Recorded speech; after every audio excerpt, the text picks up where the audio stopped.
Good morning. It's Monday, December 29th. You are watching The Really Big Show. I'm Andrea Jensenberg, filling in for Ian Burns. With me, Jim Check.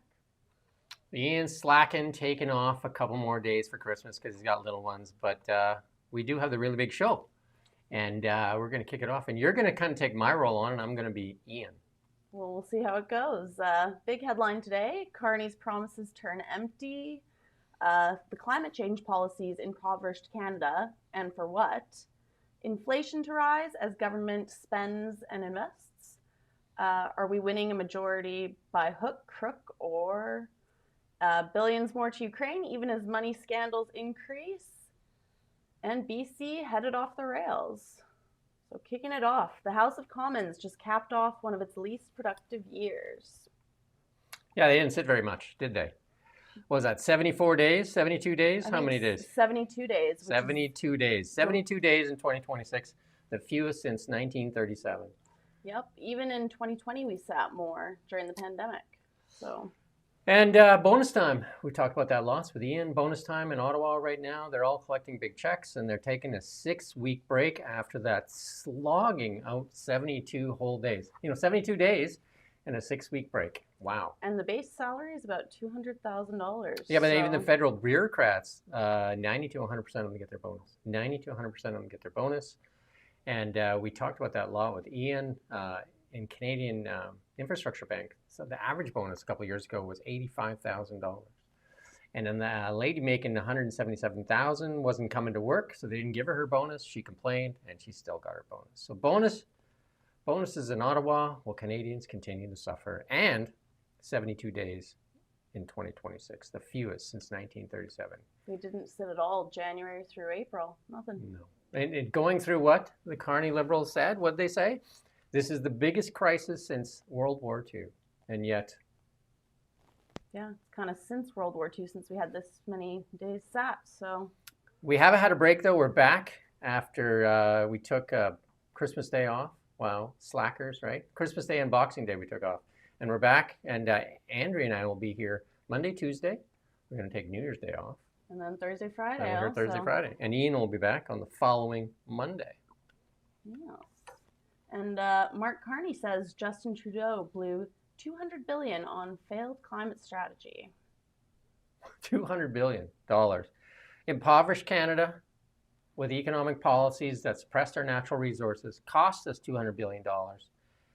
Canada in a worse spot than it's ever been. They give up on some of these policies too. The carbon tax has been eliminated thanks to Pierre Poilievre.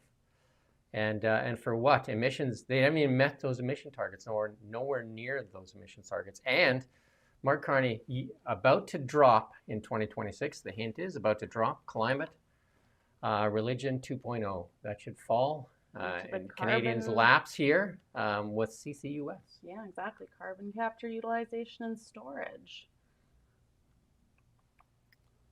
And then those liberal climate policies damage our economy. And that's, that's pretty, our biggest export is oil and gas. And for what? I think we're, 1.5% of global emissions? So everything we've done has amounted to pretty much negligible global impact.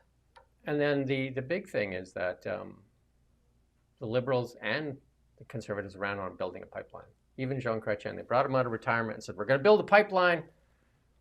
9 months later, we have no idea whether we're in a pipeline. Do you have any certainty that we're looking at a pipeline? No, East or all west? we've got is the MOU and no promises.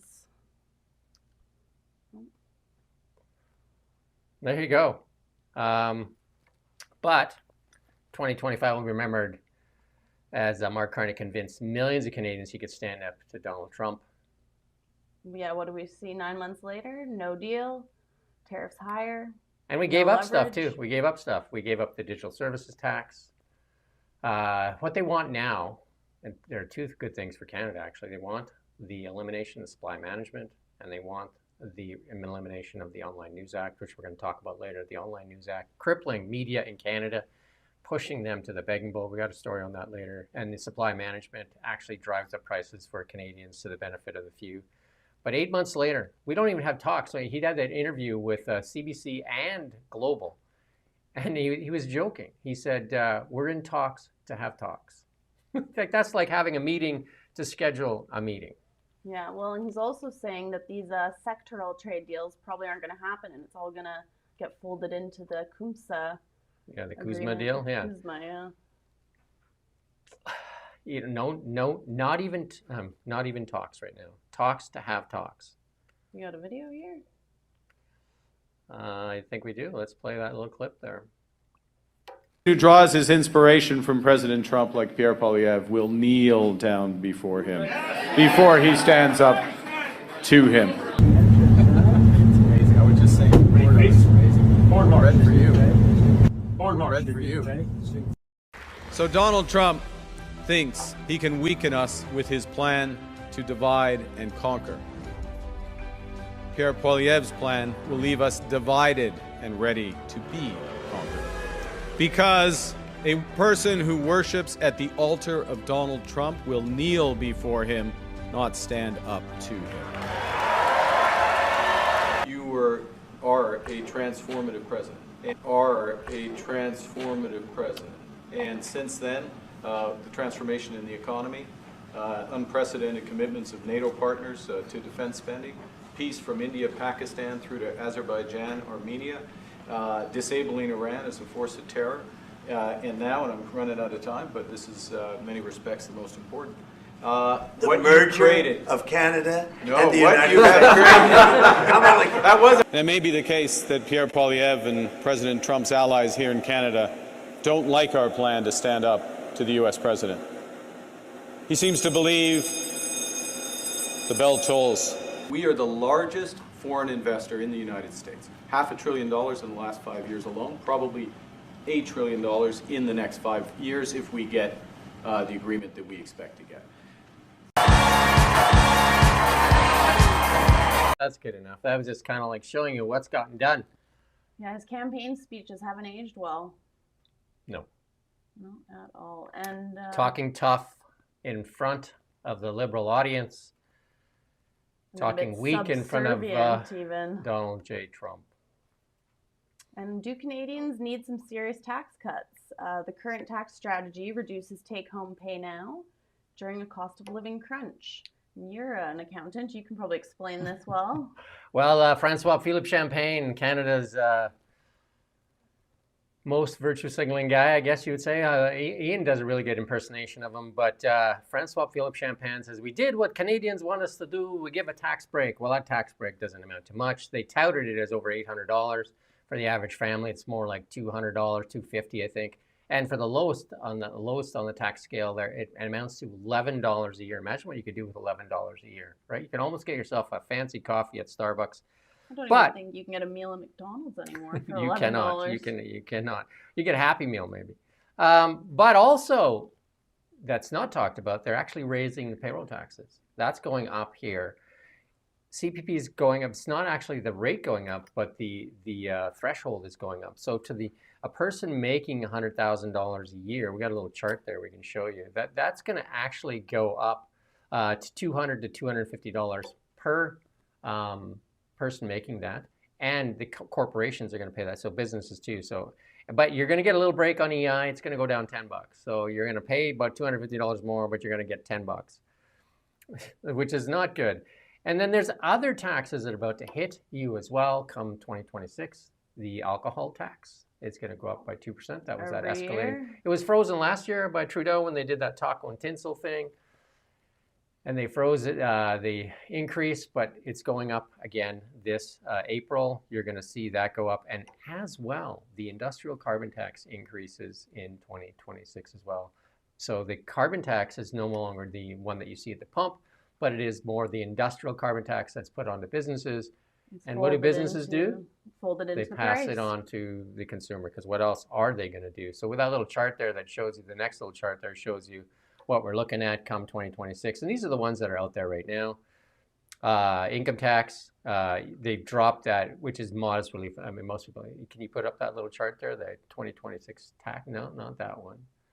There should be another one. There you go. Look at that. Hey, the tech, we're working on the tech too. We're getting new mics come next couple of days. We're going to have new mics. We're going to get this new switch So things should improve. We're actually working on the camera stuff too. Look at the budget we have. We don't even have the $1.55 billion that we don't even CBC have has. a green screen for you. You're just in gray. Gave you the big seat. There you go. But yeah, industrial carbon tax going up. Alcohol excise tax going up 2%. So that's higher cost for beer, wine, spirits. And the carbon tax, this is the one, and this is where they're going to start playing this out in 2026. He hinted about that in his interviews, also throughout his whole campaign. The industrial carbon tax. He says the world wants it. It doesn't make sense that the world wants it, though, because those deals that came to Canada, Japan, South Korea, and Germany came here begging for LNG. Justin Trudeau and the economic advisor, Mark Carney, at the time said there's no business case for LNG. United States of America signed all those deals without CCUS. So why is it that Canada needs CCUS when America does not have it? What value does CCUS really add? It seems like it's an artificial market we're creating to add more cost to our Andrea's oil working and on gas. a great explainer on our TikTok. If you go on our TikTok, you're going to find it there, and it explains what CCUS is doing, what it's going to add, and also who benefits. Brookfield Asset Management invested billions and billions of dollars in CCUS, and also two companies have already stated they're moving, and someone already moved here to Canada, to Alberta, to take advantage of 75 cents on the dollar tax credits. Imagine that if you could socialize all your investments, like so the companies take on almost zero risk investing in Canada, a tax scheme really, to start a tax scheme and then be able to tax our energy industry by selling them carbon credits in this ludicrous scheme where they're going to take it and then inject it into the ground.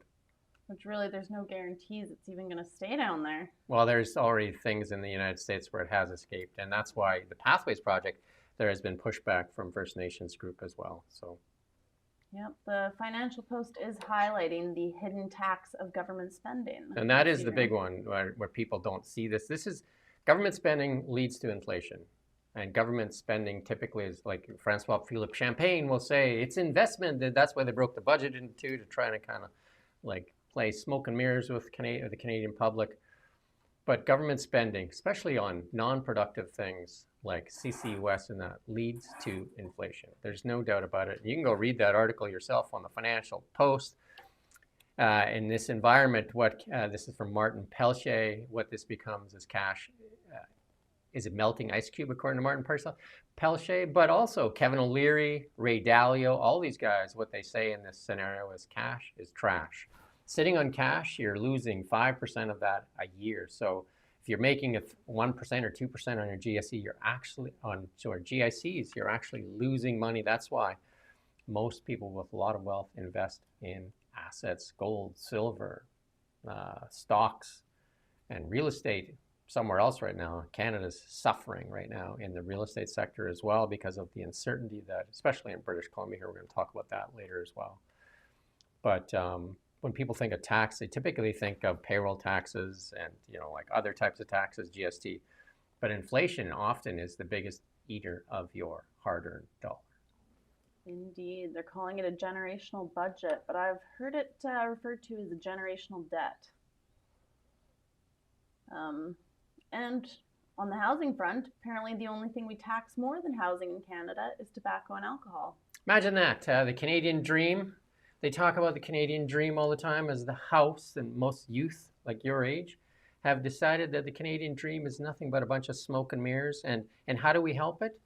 Tax the crap out of it. Like, we just tax housing like everywhere you turn. And that's from the CIBC Deputy Chief Economist, Benjamin Tal. He told the Financial Post that the only thing we tax more in housing is alcohol and tobacco.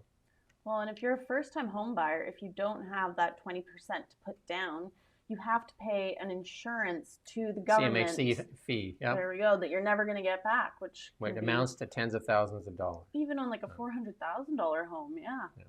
And what is that other than a tax? Precisely. Because it doesn't give you insurance. They tell you it's insurance. Typically, insurance pays the person that pays the insurance. Like, you know what I mean? Like, if I buy an insurance policy and something happens to my car or my life, that policy gets paid out to myself, whoever you designate. Yeah. But if in CMHC insurance, you pay the insurance, and if you can't pay your mortgage, who pays out the mortgage? Do you get a benefit? No. You do not get anything. So it's not insurance. CMHC insurance It's is just a not tax. insurance. It's a tax. Because if it was insurance, then they should pay off your mortgage for you because you paid insurance. How can they call it insurance if you're the payer and not the beneficiary? That's one that we should do on the TikTok there, right? You're Yeah. paying the insurance, and who's the beneficiary? The government? And it's difficult Not much to of a save all beneficiary that there, up, right? too. What's that? I said it's so difficult to save all that up in this current climate as well. Why isn't that being challenged already? That's the real question. The Keyera CEO says no pipeline is going to be built without certainty. Imagine that, hey? Can you imagine that? You don't want to invest billions of dollars if you're not sure if you either A, own the land or if they're going to let you put it out to the coastline. So you're going to just say, hey, let's invest billions and billions of dollars to build a pipeline from Alberta to the BC West Coast, and then you get 10 miles from the West Coast, and they say, nah. Do you know what I mean? That is so obvious and so painful, and yet, like David Eby and the Liberals continue to tout and say, well, there's no plan. There's no plan on the table. There is no project. Why would anybody put a project on the table without certainty? It's just ludicrous. It's absolutely catch-22. It seems like one flew over the cuckoo's nest. I don't know if you watched that movie in the past. I read the book. There you go. Yeah. So you understand the logic there. Well, yeah, there is no logic on that one. Someone who does want to build the pipeline, Pierre Poilievre. Yeah, he said in that recent interview, I believe, with Global. I mean, you got to go watch those interviews. We're going to sum up the questions. You got to go watch those interviews with Global, with Mark Carney and Pierre Poilievre. With Mark Carney, she's like giving him the answers basically, and then nodding and smiling and all that. You know what I mean? And with Pierre Poilievre, she has scowl face on the whole time, challenging him every time. And she did, one of the questions she asked, will you build the pipeline? And he said, yes. And then she said, will you consult? Yes. And if they, after the consultation, and they say no, will you build the pipeline? Yes.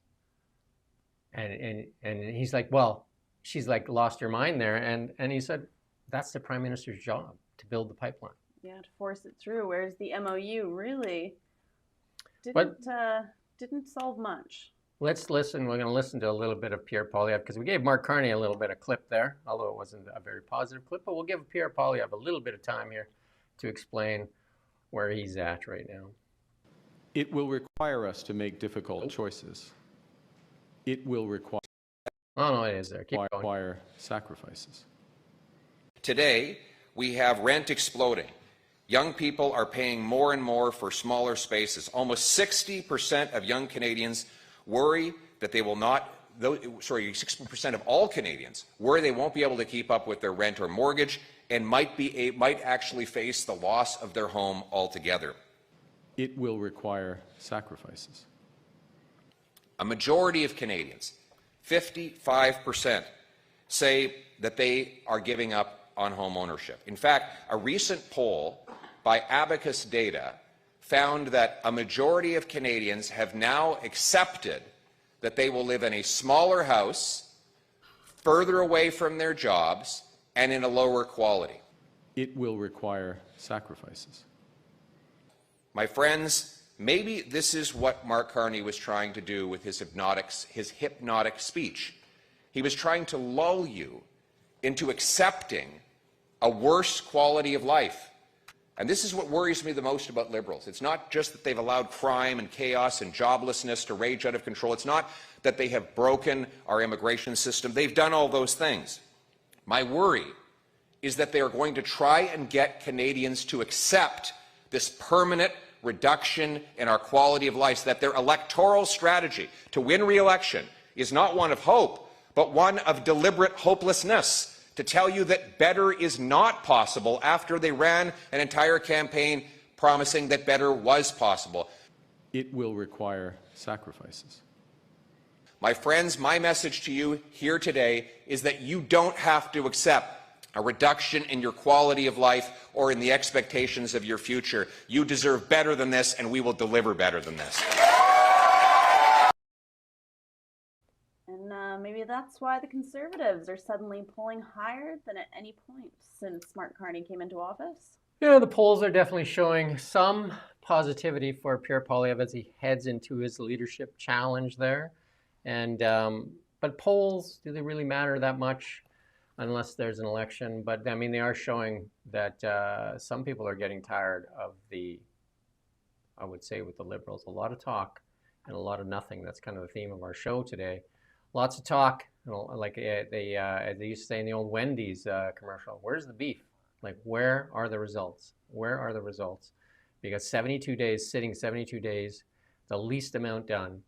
And the big thing for Canadians is, where's the pipeline? You promised Canada a pipeline. You promised our number one resource, like our number one thing to sell to the world. You're going to make us a superpower in energy. Our number one thing. We can't even get it to market other than to the United States. And right now it looks like that is going to go to the south. It's going to go south and make us even more dependent on the United States, because Danielle Smith has a option there, and she's been talking about it, to go south to Washington or to Oregon with the pipeline. Well, lots going south. Automaker jobs, because of the EV capital mandate. flowing south. And people are going to start flowing south as well. But yeah. Yeah, well, I do think the average Canadian is starting to notice grocery prices going up, and finally, maybe we're going to ask for some accountability from the government. And this one here, I put this in here, and this is Mark Miller, the most sanctimonious of the Liberals, has put out thing, and he's, like, talking like it's a cheap shot against Pierre Poilievre, saying Canada should be dirt cheap because Canada has the most dirt. Okay, and because he's making fun of gold. Gold has done extremely. I mean, is one of the things why our exports actually went up, because the price of gold went up. And we're going to talk a little bit about gold and silver later in the show. But Mark Miller, remember when a journalist asked him about what the immigration policy has been doing to our healthcare system, our rising rents, all that stuff, and his response was, "You're a racist." Mark Miller, Mr. Sanctimonious himself. A petition calling for mandatory by-elections when MPs cross the floor gained nearly 30,000 signatures so far. We should link that petition in the show notes too. Yeah, again, if you go watch those interviews, Rosie Barton to basically the CBC, if the situation was reversed right now, if the Conservatives were trying to get a majority by hook, crook, and trying to backroom deals, especially this Michael Maw deal looks really dirty, and they would be losing their mind. In this instance, though, they're saying how, it's smart political maneuvering by Conservatives Carney, are just being attracted to Mark Carney. The Global interview is even worse. It's just, we're going to talk about the corruption and the crippling of media here in Canada. Their job is to hold power accountable, not to prop up power, and they have failed Canadians miserably. Well, and if one more person crosses the floor, it'll be the first time in Canadian history that a majority government was formed by floor crossing. And those people should be embarrassed for doing it. They've tried this before, what this MP's trying to do. They've tried this before, and it makes sense that if you're going to cross the floor, that there's a by-election that's held. Because people, especially Michael Maw, nobody knew who he was. They voted for the blue sign. And there's a huge petition to have him resign as well. So will the Carney Liberals listen to the electorate, or will they just worry about power? Because Michael Maw one man decided that 27,000 voices that voted for him don't matter. And Canadians get an election every 4 years, basically. So Michael Maw then turns around and says, "You don't matter. I will make a backroom deal." And you look at his speeches 2 days prior to crossing over. I think he actually went to the Conservative Christmas party. There's something fishy about that. Sam Cooper's doing a lot of work on it, independent journalist out here in British Columbia. He's got some ties. There were some meetings with Chinese officials and that. There's something about this one that just does not pass the smell test. And the Chris Donskomal one also is pretty dirty. You had him weeks before his crossing also condemning the Liberal government, and then all of a sudden he's one of them. We're going to talk a lot about independent journalists here in a bit as well, but I'd ask you to share, like, subscribe. We're on Rumble now too. We're going to start Rumble. We're going to start streaming on Rumble here, right? We're on Substack now. We're on TikTok, we're on Instagram, and we're going to have our own X Now Media News as well. If you support local independent journalism, this is the best undiscovered news show on the internet, and it is going to take Canadian. And Canadian. A little bit of a disclaimer there you go, Canadian. And it's going to take 2026 by storm. Independent journalism in itself is really, and we're going to show you what the power of independent journalism is versus corrupted and crippled mainstream media. It's on the rise, but The mainstream media, CBC, is finally reporting on the Ukrainian corruption scandal. I mean, it's how do you avoid it? It's all over the place. So let's play this little clip here from the CBC on the corruption that is even in Zelensky's own office. But also, secondly, is that the Ukrainian population right now is very, very disappointed in him for not only that $100 million corruption scandal tied to people right in his circle, including his former chief of staff, but also a new corruption scandal that just emerged in the past 48 hours of members of his Sluch Narod, his Servant of the People party, taking bribes for voting a certain way. Absolutely disgusting in this time of war. And, it makes probably friends of Ukraine, including here in Canada, wonder, how much does Mr. Zelensky know about the depth of the rot that is currently there right now? I could answer that question for you. Most of it. Well, he himself, he's become a billionaire in this time. He's definitely become a multi-millionaire in his But time hey, as... why stop giving them money? Well, this weekend we announced that we're going to give a further $2.5 billion to Ukraine, Canadian taxpayer dollars. We got a little clip here from Mark Carney handing out another bag of cash. We're announcing today further economic assistance for Ukraine. $2.5 billion worth of economic assistance that helps unlock financing from the IMF, from the World Bank, from the European Bank for Reconstruction and Development, to begin this process of rebuilding.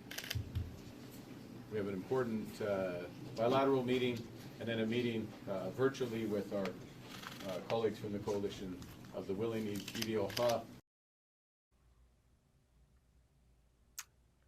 It's just another $2.5 billion. Who cares? Who cares? Another $2.5 billion, even as corruption scandals become headline news, even on the CBC. Canada do we have $2.5 billion to give? Another $2.5 billion. I think that takes our total up into the $36 billion range.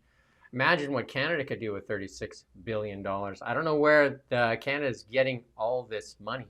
And a lot of this money is going into the rebuilding of Ukraine, supposedly. Chrystia Freeland is now the special envoy in Ukraine, and they've said that in that $4.5 billion that they talked about in the previously, that they couldn't tell us where it's going to be spent for national security. Who's national security? And who's a big operator out there in Europe? Brookfield. And you put this up here, Brookfield, Democracy Watch, that Prime Minister profit massively. Yeah. Yep. It's a conservative MP that's alleging that the $4.3 billion reconstruction for Ukraine, the contract has gone to Brookfield. So wait and see. Imagine that. Imagine that. And then at what point do we call that corruption? That's that bag of cash that I was talking about, that Chrystia Freeland, the former finance minister and transport minister here in Canada, who did such a great job managing the finances of Canada, stuck us into an economic winter, now is getting this bag of cash to dole out in Ukraine with no oversight. Imagine that. I'm not sure at what point taxpayer money, it should be completely transparent. When did that change? The Liberals are the party of non-accountability and non-transparency, even though they ran on it. But basically, whatever they say, they do the opposite. They say X, and we're going to talk about later, is the platform of misinformation, disinformation, and who is really the leaders in misinformation, disinformation. And all that, we handed out, because Carney flew out to, I think it's Nova Scotia, where he met, Nova Scotia or New Brunswick, where he met with Zelensky as he was stopping over before, because he just stopped over to get some money. So he stops in Canada, gets some money, other than just a bag of cash. Zelensky collects a bag of cash, heads to Mar-a-Lago, Yeah. meets with Trump for real talks, and then Trump does his little speech there. And does he mention Canada at all? He was on the phone. He had a phone conference with Macron, Mertz, Starmer, Maloney, Narwucki, Stubb, Storr, von der Leyen, no Mark Carney. But Zelensky's more than happy to grab another bag of Canadian cash on the way through.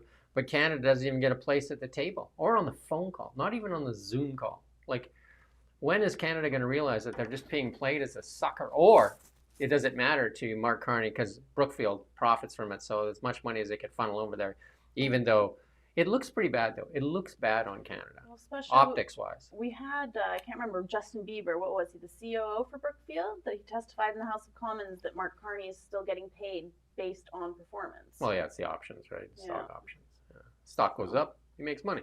And here's a little clip here from CTV there on the, we're going to play a small clip of it on the Donald Trump saying that they are near a settlement in the war in Ukraine.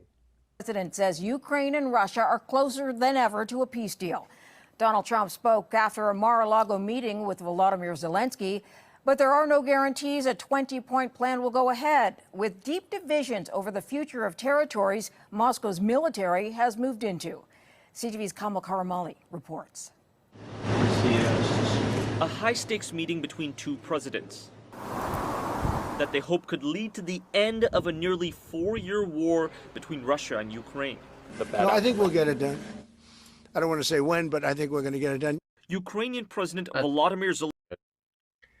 So I watched all those clips with Zelensky and Trump there in Mar-a-Lago, and then even it was funny, he even asked the reporters if they wanted lunch, and they didn't say anything because they're scared to say anything, and Trump's just like, you want lunch or not? And one of the reporters, yeah. So they got lunch. He said, it's not a bribe. He said, they'll probably write a worse story. But anyway, he's a funny guy. But Even if there is a deal, Canada is going to keep funding Ukraine. and who benefits? That's the real question. We don't even get to see that. Well, we don't get to see it because of the crippling of the media. Yeah. You wrote a nice Substack post this weekend about the real threat to democracy in Canada being the government-funded media. Yeah, and it's a good read. It's a good piece, and I put it on my LinkedIn, and I have a bigger audience on LinkedIn for sure. You know, getting almost 1 million views on LinkedIn in a month. But I started Substack because I think it's good for now media, because we got to diversify our channels. Even one of our regulars here saying, you know, like, watch it here on YouTube. I think I'm trying to shut you down. So we got to diversify our voice here. After losing the entire Meta audience. Yeah, we lost 200,000 when Bill C-18, this is what this talks about, the crippling of media. Bill C-18 took away our audience of 200,000 from Facebook and Instagram. That's how we built a business model around it. It was one of our biggest pillars of traffic. And all outlets, including the CBC, lost half their traffic and half their revenues off of the removal of Meta.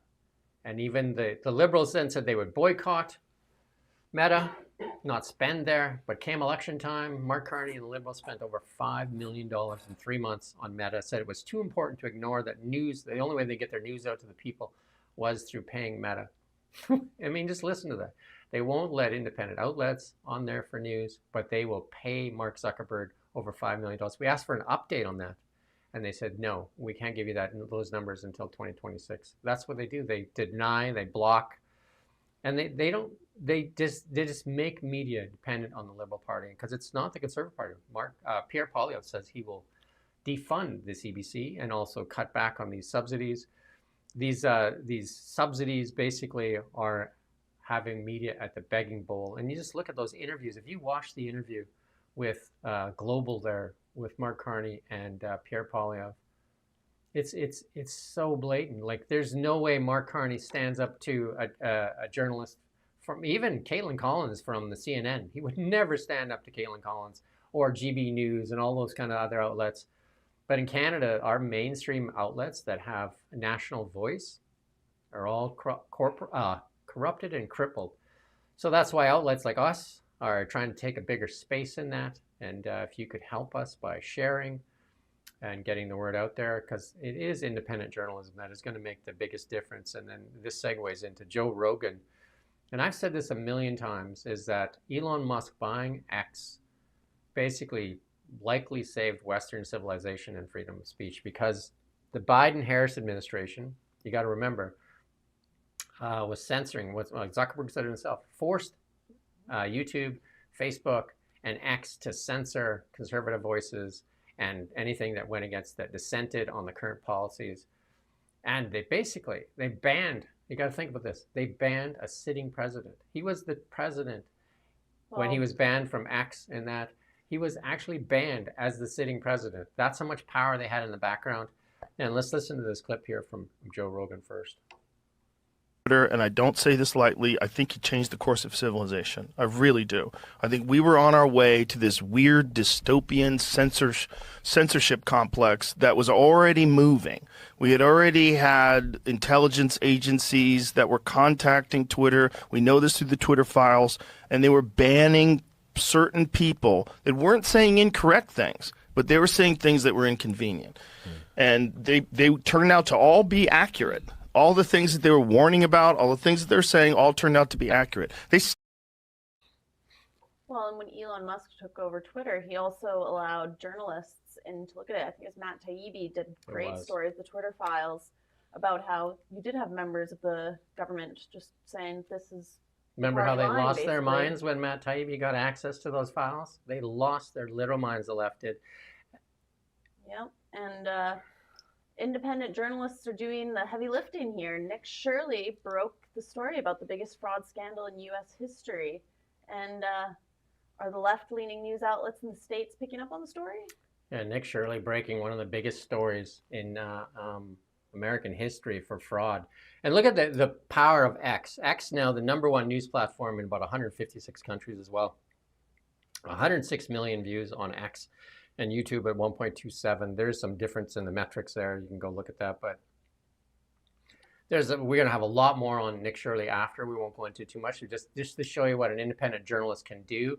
But the big thing is, like, the story is Fox has picked it up now, and a few other, I think Newsmax has picked it up. But the ones that still haven't picked it up, the paper of record, or the journalism of record in the United States, for the longest time, is like it's kind of like BBC in England. Is the New York Times. And the New York Times has become very, very, very much left-centered. CNN, Washington Post, MSNBC, they've lost their way. NPR, USA Today, Reuters, Access, ABC News, PBS. These are agenda-driven outlets, narrative control. It's called anchoring. And if you go read that story that I wrote there on the crippling of media, it'll explain what anchoring is, and where they won't listen to information. They won't take in new information. They believe the science is settled, or the narrative settled, so they won't even consider new information. That's the big thing in that, right? So anchoring. And you started a competition, predictions for 2026. Yeah, I think you and I talked about this a lot in the predictions, and I think Ian and I did a show. I think the last show we did, we talked about predictions, but it kind of summed it up, and I did put this on LinkedIn, and I will put it on Substack here right away too. But here's some of the predictions, and I'll just kind of go through them real quick, and maybe you and I can do them together. But this one, I believe, is coming, and it'll be big. Massive layoffs in banking, insurance, accounting, law, programming. And that'll all be driven by AI. And that'll come big. That in 2026, there'll be big layoffs in those industries. And it's the white-collar jobs that are more, especially the entry-level white-collar jobs. But on the other side of that? Yeah, trades are going to boom. Engineering is going to boom. I think anything where you're taking care of humans as well, like healthcare direct, is going to be the way to go if you're a young person. Electrical engineering and stuff like that, electricians, those kind of things, like the data centers that are getting built, welders, all that kind of stuff. Like trades are, like that. And you know what? If we're going to Get be your the hand. leader in AI, we're going to have a lot of more power infrastructure coming too in Canada. They had some sayings back in the past, in the 60s. I think it was like the big secret then was plastics. Get into plastics, then it was the internet. And I think the word right now is get your hands dirty, and that means work with your hands. And that's the big one. But the Tale of Two Nations is the other one. The U.S. economy is going to boom. Canada's heading into an economic winter. I had Joseph Barbuto on here. I'm going to get him on again here. I'm talking about where Canada's headed. It's a tale of two nations. We're starting to see those statistics play out. And it's sad because, again, our #1 asset is our resource sector. And we're doing, in 9 months, we've done nothing that you can put you can point to and say, yeah, we got that done. Nothing. Yeah, absolutely nothing. We should be one of the richest nations in the world.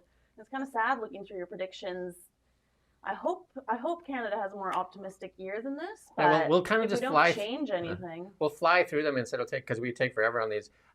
Brain drain, capital flow. You talked about that earlier, and I believe Mark Carney secures power through political maneuvering, whether he gets an NDP or another one. I think he's likely to do that. Independent media rises as trust in state-funded media collapses. I think more and more people are starting to see that. The cost per viewer of the CBC skyrocketing as their viewership plummets, but their budget increases. $1.55 billion right now, but their viewership plummeting. So cost per viewer, like it might be $1 million per viewer pretty soon. Yeah, well, and the budget's skyrocketing, but it's not because they're generating anything. No. The government keeps on feeding them. And then the big one too, they ran on Unity Canada, Team Canada, and we've never been more divided. We have 3 provinces now talking about separatist movements, and these are real separatist movements. These are not like 2 guys talking in a back room. No. It's on the referendum in Alberta already, and it's also in Quebec. The party that's leading, the PLQ, wants separatists. The Bloc wants to separate, And now and Saskatchewan, yeah. And but we also say that Pierre Poilievre is going to survive his leadership. I mean, that seems like a no-brainer. But David Eby does not survive. Do you think the NDP survives? Maybe the NDP survives. I think they're gonna boot David Eby. To. I think so. Talk about that later. And I believe Alberta will abandon the national pipeline, and they'll go south. And that's not good for Canada either, because it puts more reliance on the U.S. And carbon capture becomes climate religion 2.0. That's coming for sure. Like, I mean, that's an easy prediction.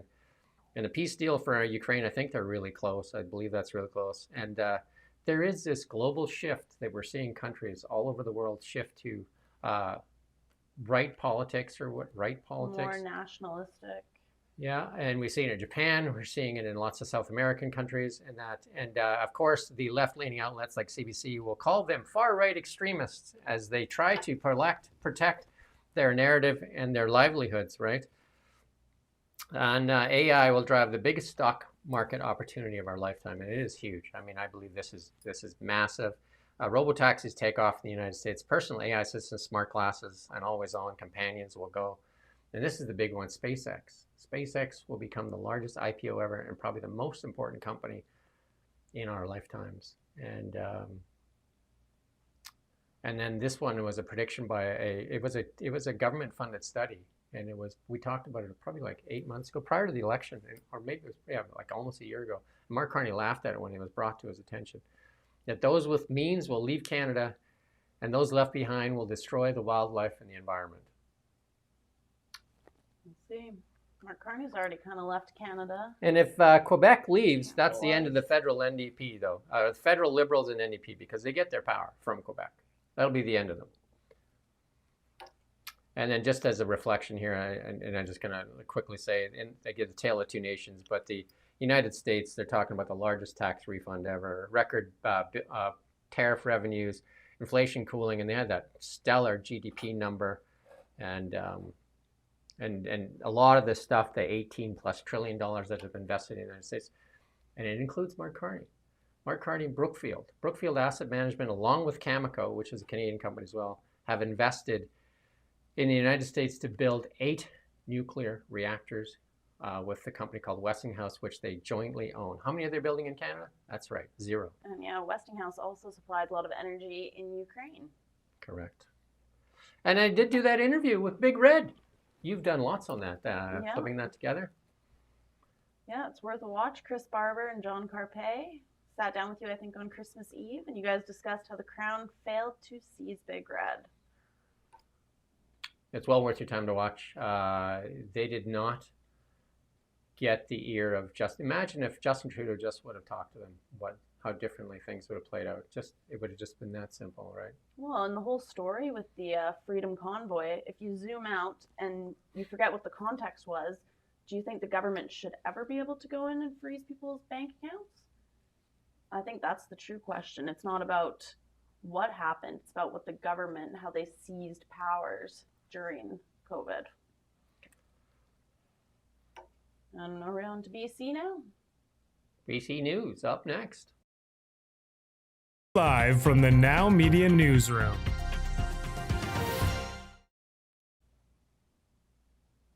Will David Eby's failure to protect private property lead to a financial crisis for the province? I would say absolutely that's where we're headed. And this uncertainty, I mean, you have some family members that are in real estate, and you can attest to the fact that uncertainty is kiboshing deals. People cannot get financing. There's one in the down in the Lower Mainland right now. This is David Eby's mess, and I've interviewed Jeff Moyse, that Aboriginal lawyer, has about 33 years experience in British Columbia and has been part of negotiating treaties. This thing is massive. David Eby has backstopping now $150 million worth of mortgages. The Vancouver Sun put out an article and said it's more like a billion or something like. 1.2 billion, I think they. And then when I talked to Jeff Moyse, he thinks it's in the $2.3 trillion range. So I mean, this is Trillion or billion? Trillion with a T. Gosh. With a T, because most of BC is on unceded lands, and David Eby has made a mess. We got a little clip here for David Eby here. I thought we had a clip, didn't we? No, did we not have that clip? Oh well, we should have had a clip. But anyway, this is out of the Vancouver Sun there too. That the Premier has acknowledged he doesn't know how to balance reconciliation efforts with maintaining business confidence. That's the huge thing. If you don't have certainty, why would you invest in British Columbia? Like, why would you when you can put your money anywhere? Well, and because we're case law, the Cowichan tribe ruling in Richmond really, the Kamloops First Nation band that's claimed all of Kamloops and Sun Peaks, based on case law, they should also get the title. So we've got in Richmond, you've got the Aboriginal, Indigenous people who own the land, and also the homeowners. There's three First Nations that are competing for that land, plus the fee simple landowners that the Crown awarded them that fee simple. So, that's a mess. And when I talked to Jeff Moyse, it could take 5 to 7 years for that gets settled. And if David Eby doesn't repeal DRIPA, there's going to be a lot more of these cases before we even get to the Supreme Court of Canada. He has resisted recalling the ledge in BC. He says he wants to think it through. I think he's running out of time. He's working on borrowed time as more and more investment dollar flees British Columbia and goes elsewhere. A lot of the youth leaving British Columbia too for better opportunities elsewhere. It's Well, and if we want to put a pipeline through British Columbia and all this land is uncertain. Well, and then there's also David Eby doesn't want a pipeline. Yeah. Wild. That's our BC news. And on to the international. From the Now Media Newsroom.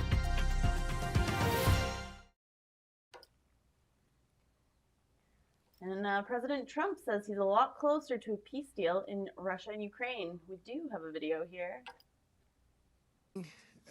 We discussed a lot of things. As you know, I had an excellent phone call with President Putin that lasted for over 2 hours. We discussed a lot of points, and I do think we're getting a lot closer, maybe very close. The President and I just spoke to the European leaders. They were President Emmanuel Macron of France, President Alexander Stubb of the Republic of Finland, President Karol Nawrocki of the Republic. That's good. I can remove the suspense. Mark Carney's name is not on the list.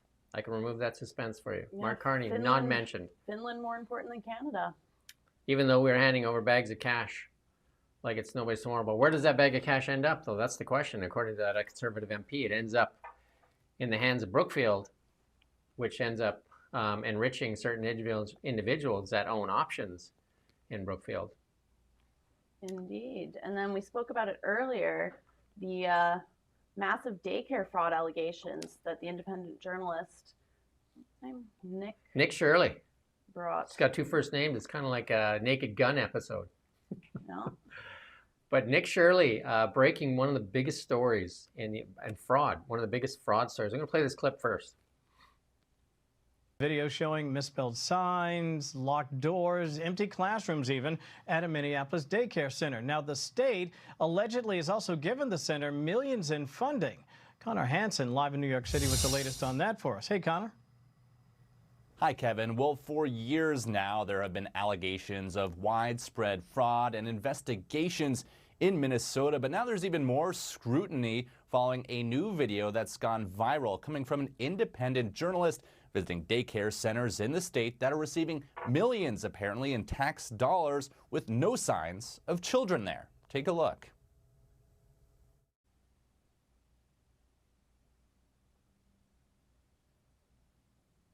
Can I put my son in a daycare here? No, I don't know. Can I speak to someone? No, I don't know. No? Yeah, I would like to see if I can put my son Joey here. Now, 23-year-old journalist Nick Shirley visited one business that couldn't even spell its name correctly, with a sign saying Leering Center instead of Learning. Some had blacked out windows, and most had no signs of children there on a weekday. That's good. Blacked out windows for a daycare. That doesn't Yeah, sound I mean, very. I watched all of Nick's videos. Like a 23-year-old breaking the biggest story in U.S. fraud history there. And I mean, even when the Fox reporter there, he's like, he had to say independent, right? Like, where's Fox and all those guys prior to this? And they did ask Nick on a Fox show. We'll talk about it later, but right now, picking up the story, this is a while ago, 7 hours ago, Fox, Breitbart, Newsmax picked it up. Not the Post. I'm sure the Post will do it. New York Times, no. Washington Post, no. AP, no. Reuters, no. And NPR, no. PBS, CNN, MSNBC, CBS, USA, Wall Street Journal, no. The biggest story. It's got to show up there sooner or later. But let's do our little test here. Let's pull up CBC, because this is the biggest fraud in U.S. history. I'm sure the CBC is going to have this story. Let's have a look here. You got Russia, Ukraine. Weather. I don't see it. No. I don't see it. The biggest story in U.S. fraud history, not covered. But they do a TDS. They do a TDS video almost every day. Scroll up. Oh no, they do. Carney announces $2.5 billion to assist Ukraine. Imagine that. And you know, tons of, like, they usually do tons and tons on TDS, Trump derangement syndrome.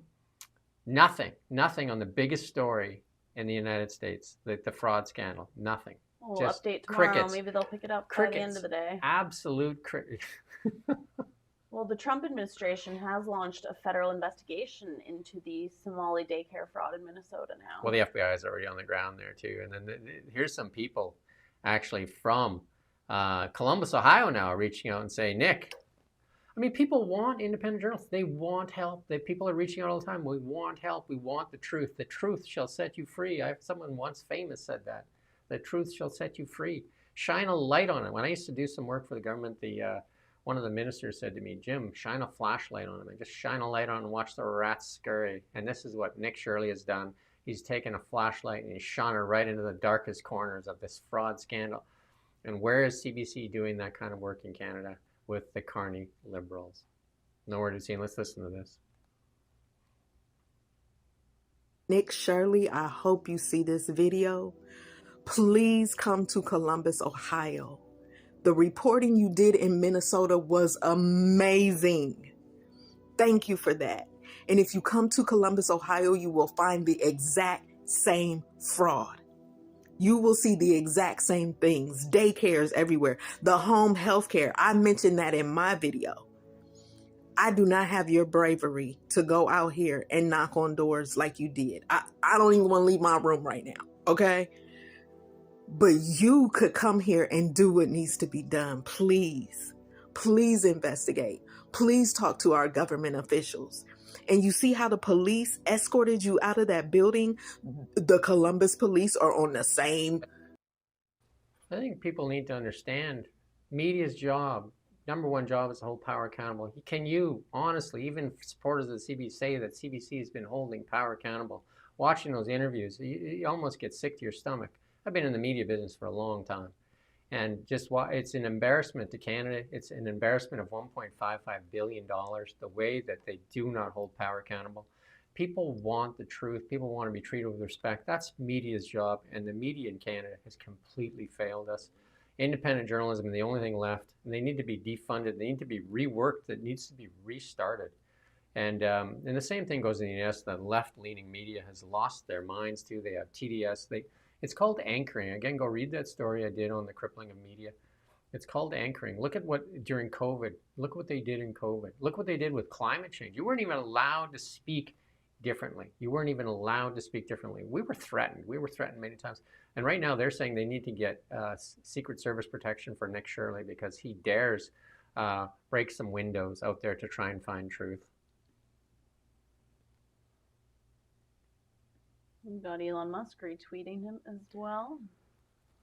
Yeah, Elon Musk, obviously a huge platform. I think over 200 million audience, and X is his platform. And Elon Musk has said repeatedly over and over, we won't play this clip again, but in this one here, they ask him, Fox News asked him, why aren't other journalists covering this story? And he said he thinks some of them are scared because you're going after Somalians and they're going to be called racist because the media will go after you. And, you know, Tim Walz already did it.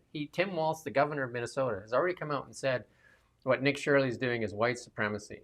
This is what I mean. They use whatever tactics they can do to scare you back into submission and allow this massive fraud to continue. It's absolutely stealing from the taxpayer. Imagine that you're sitting down to dinner and you got a turkey, you worked hard for it, you got a turkey, you got all these fixings there, and the government comes and they take half of the food off the table, and then they say they want more, and you know, to give it to somebody else that isn't working. Well, and then in this story, they don't even give it to anyone. It's just there's no. It's disappeared. It's been funneled into Democratic Party hands. It's helped get Democrats elected. It's massive. This fraud is massive. And Elon Musk saying it's the biggest fraud in history. And one of the voices for the Democrats, one of the more sane voices, has been John Fetterman. And John Fetterman, obviously they're going to try to primary him because they've accused him of becoming a Republican. And he's just saying that the Democrats have lost the plot. You know, Bill Maher said that they've lost the plot. What's that guy's name? The God or whatever?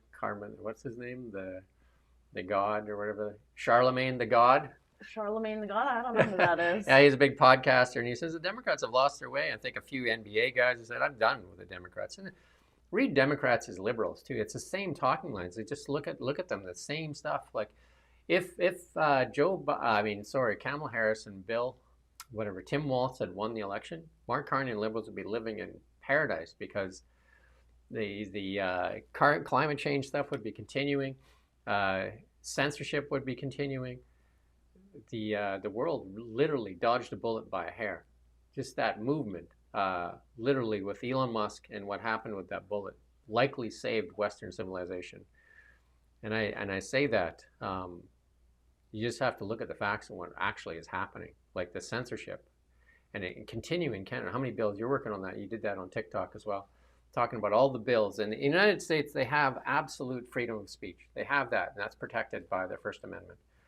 I did that interview with Lisa Bildy there, constitutional lawyer, and she said Canada has what's called the Charter of Rights, and it's kind of guardrails, and the Liberal government and the NDP continue to kind of compress on our guardrails. We have less and less and less freedom of speech in Canada, and they use language like X is a platform of misinformation and disinformation, where they're the ones pushing out misinformation and disinformation because they would like X, the place where you can go find the truth yourself, to be shut off because they control the media in Canada. They control national media in Canada, and they want more control. They've crippled it so that they have control of it. That's obvious.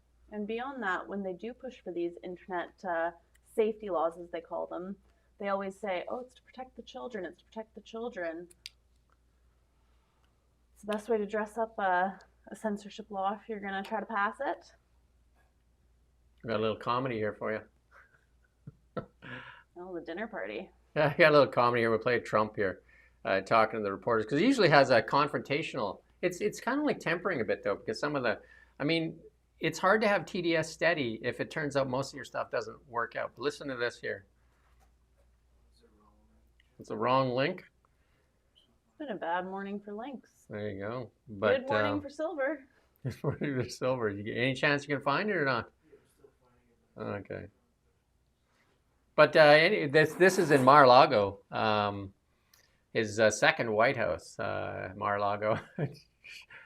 One thing I noticed about Trump, when he's even in the Oval Office, if a reporter bumps something, he's very much worried about the stuff in the room and something. Hey, look, watch your camera. You're gonna that thing is 100 years old. He's got the clip here. We'll play the clip.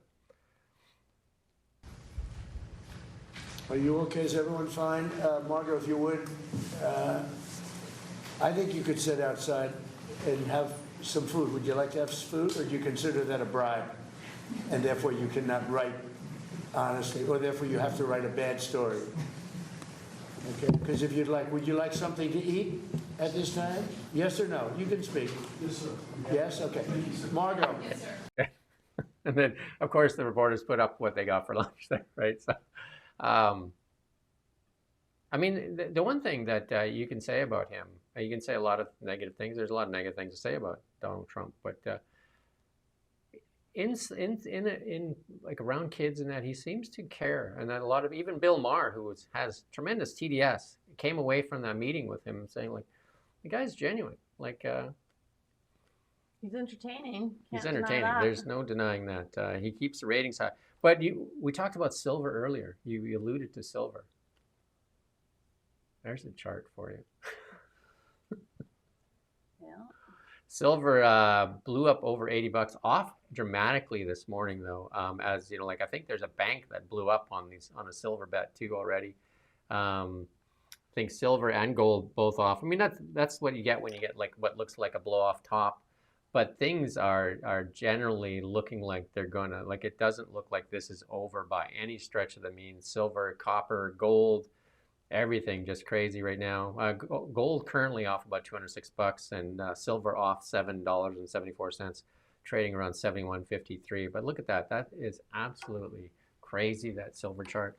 We've got another graph here to show that silver actually beating out NVIDIA as the second most valuable asset in the world.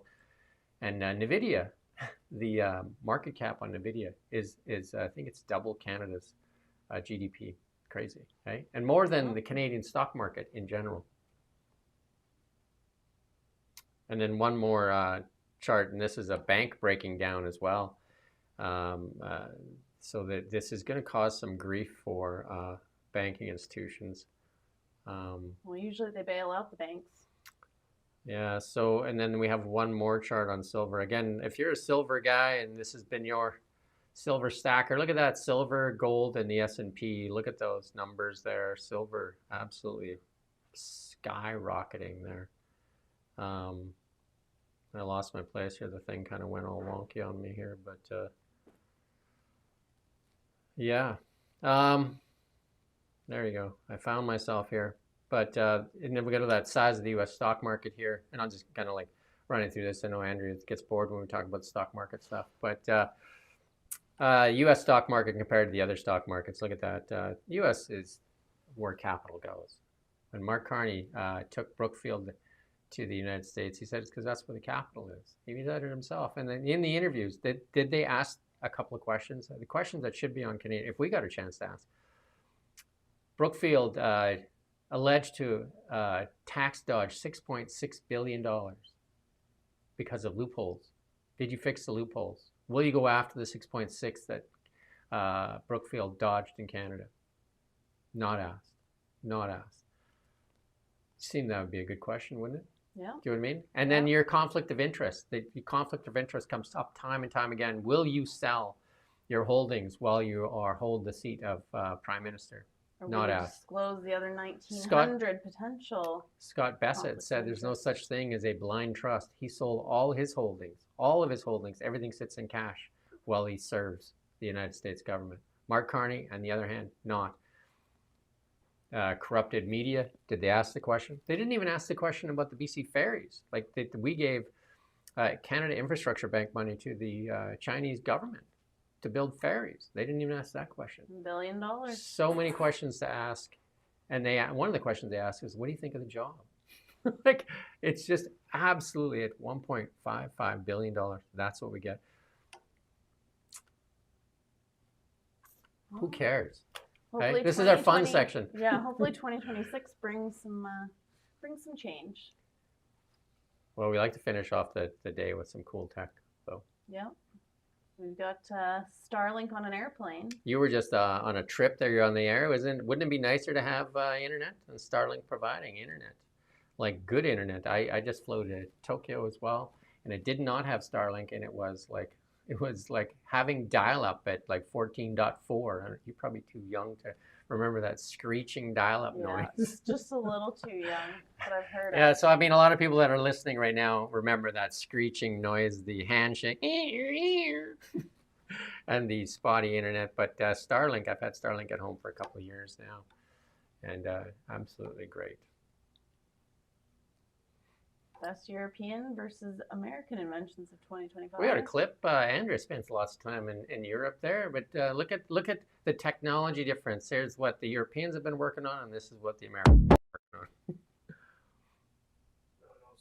That's okay. No sound. We don't need sound. Look, there's the Elon Musk catching a rocket, returning to Earth, and the Europeans figuring out how to keep the bottle cap on after you open it so that the bottle cap doesn't. That's what I was going to say. In Denmark last summer, people were annoyed with it. They're like, they think God, how do you have a drink? It's jamming you in the nose the whole time. It's not that difficult. But that was one thing. All the milk and anything, you unscrew it and the cap stays on.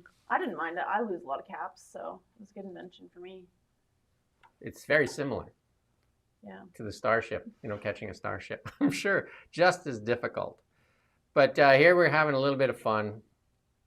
There's Mark Carney and the Liberals driving the Canadian economy. Let's listen. Driving Miss Daisy. Let's go.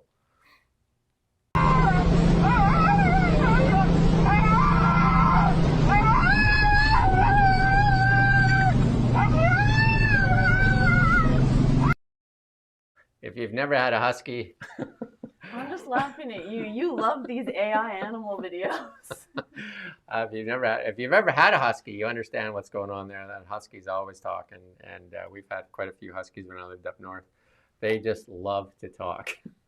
And then the next video is. Well, this one's not AI. This is the real deal. No, and it lives rent free in my head. This one. This one here is replacing the chicken dance at all weddings.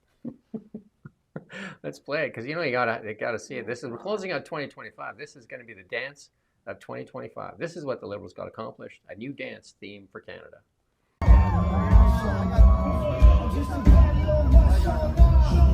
That's good.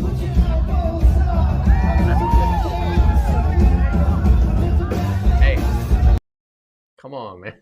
Well, it's the first time I noticed in that video. I think it was Down with Webster. Did they make up their own little elbows up song for it even?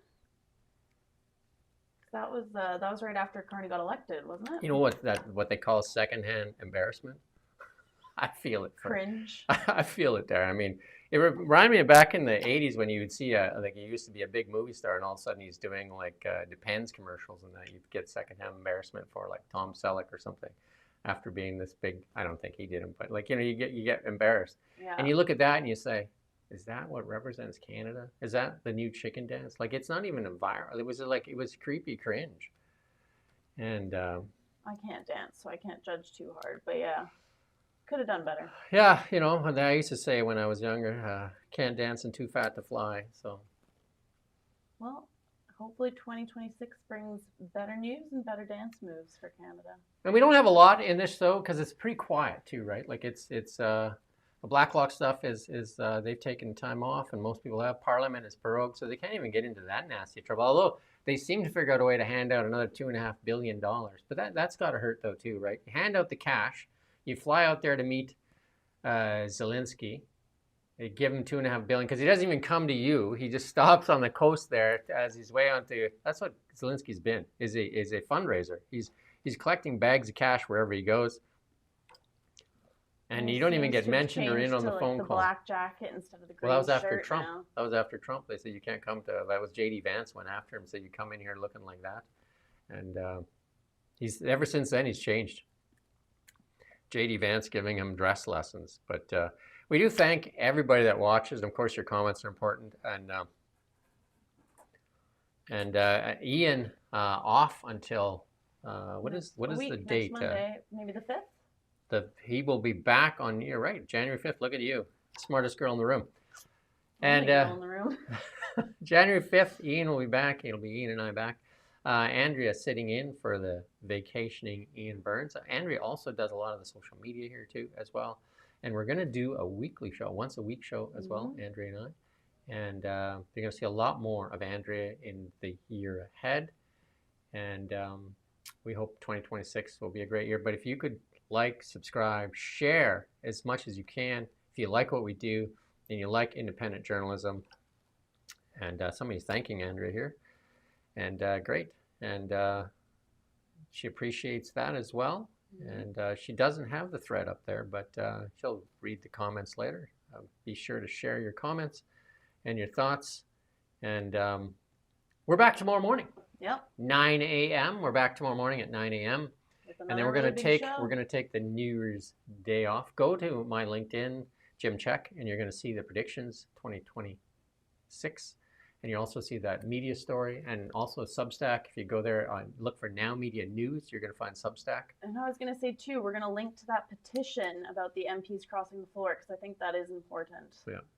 There's also there's a petition in the crippled media as well, what you can do. And that one is to defund the CBC because $1.55 billion. And what do Canadians get for it? Do they represent the voice of Canada? Watch those interviews. We're gonna break those interviews apart. We're gonna look at the questions. And we're gonna look how they're framed, and you tell me, does it look like it's biased? And with that said, yeah, have a great start to your week. Thanks for watching Now Media.